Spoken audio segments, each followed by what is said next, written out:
Hi everyone, welcome back to my channel. Today I have used these leftover pieces of fabric to create a sleep mask, or also known as an eye mask. These masks are designed to block out light and help you get a better night's sleep. These are so quick and easy to make, making it a great project for beginners. These can also be great gifts. So let's get into it. This grey fabric is what I had left over from an old pillowcase, and I thought the pattern on it would be nice for a sleep mask. This will become the outer layer. This black fabric is from an old t-shirt that I thought would be perfect for the back of the sleep mask as it would keep a lot of light out. This will become the lining layer. To make this sleep mask, I needed to find a pattern. There are plenty of free patterns online, but I found this free one by Treasury. I'll leave a link to this page in the description below. Once you've printed this pattern, you'll need to check that it's printed to the right scale so it will fit properly. Most patterns will have a test square to check this.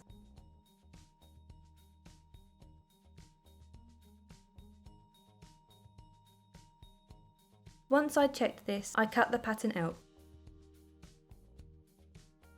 This is how it looked.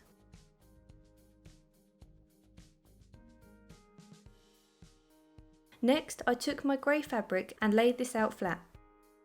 I then took my pattern and placed this onto the fabric and pinned it in place. This will hold the fabric in place while I cut around the pattern. I then cut this out.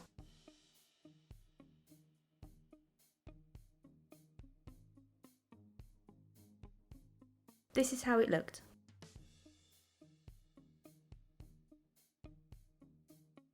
I then repeated this for the black fabric. I now had my lining layer and outer layer.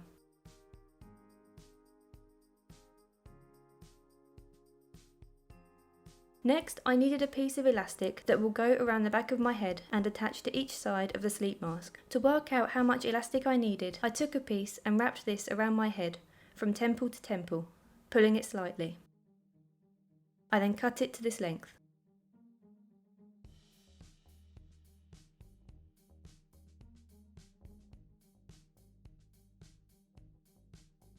I now needed to attach the elastic to the outer piece of the mask. The pattern I used showed me where the elastic needed to be attached. I placed the pattern onto the outer piece so I knew where I needed to attach the elastic. I lined the elastic up with the pattern piece and pinned the elastic to the outer piece.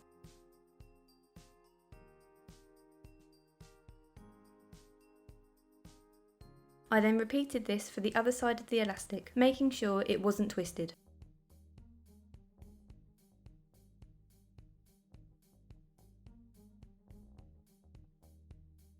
I then sewed the elastic in place using a 1/4 inch seam allowance.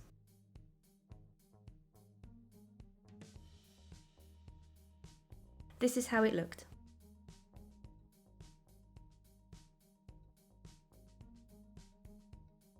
I could now attach the lining piece. I started by pinning the elastic down so it wouldn't move around while I attached the lining.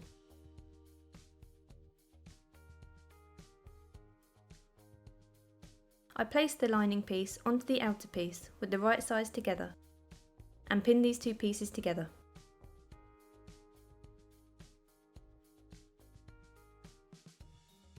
Once I'd done that, I sewed around the edge of the mask, again using a 1/4 inch seam allowance. I made sure to leave a 2-inch gap at the top of the mask so I could turn it inside out. This is how it looked once it was sewn. I then cut the excess fabric off so the mask wouldn't be bulky once it was turned the right way out. I used pinking shears to do this, but normal scissors will be fine. I made sure to keep the excess fabric above the gap as we'll need this to sew the gap closed. I then turned the mask inside out so it would be the right way out, making sure to push all the curved edges out. I also removed the pin that was holding the elastic in place. This is what I had so far. I wanted to give my mask some padding. This isn't necessary and you can skip this if you want to, but I wanted my mask to be slightly padded for more comfort.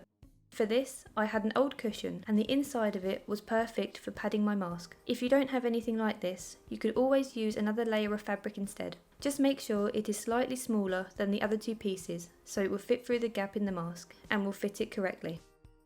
I then added a thin layer of the padding to the mask.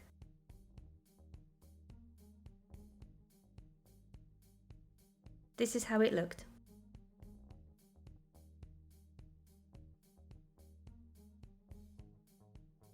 Once I was happy with the amount of padding in the mask, I top stitched around the edge of the mask using 1/4 inch seam allowance. This would close the gap in the top of the mask as I kept the excess fabric there earlier and would also give the mask a more professional finish. If you don't want to top stitch around the mask, you could always just hand sew the gap closed instead.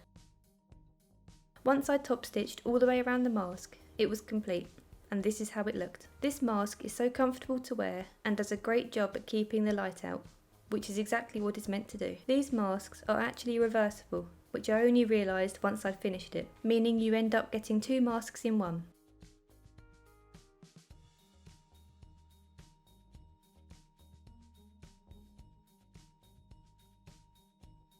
Thank you for watching, and I'll see you in the next video.